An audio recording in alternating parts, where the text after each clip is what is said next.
For this video guys, sinabawang tanghon, may kasamang hipon. Yan. Hindi pa nilagay yung tanghon mga guys ha.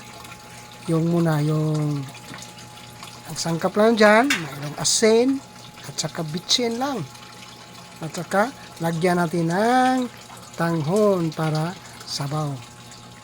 Tanghon with sabaw, sinabaw na may kasamang hipon. Yan ang sabaw ngayon kasi medyo ang maginaw ngayon.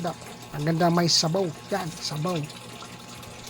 Sabaw na with tanghon mga idol. Lagyan natin ng bitsin.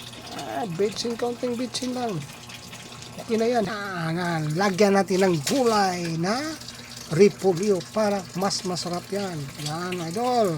Tanghon with hipon at saka may gulay na repolyo. Ihalo, ilelo, ihalo-halo yung mga sangkap. Tikman natin kung gaano kasarap. Ang sarap. Sarap ng sabaw. Hipon with tanghon at saka mayroong gulay yan mga idol. Yan. Lutong pangbahay mga idol. Maraming salamat sa pagtingin sa mga binablog ko. Lagyan natin ng sibuyas dahonan. Yan!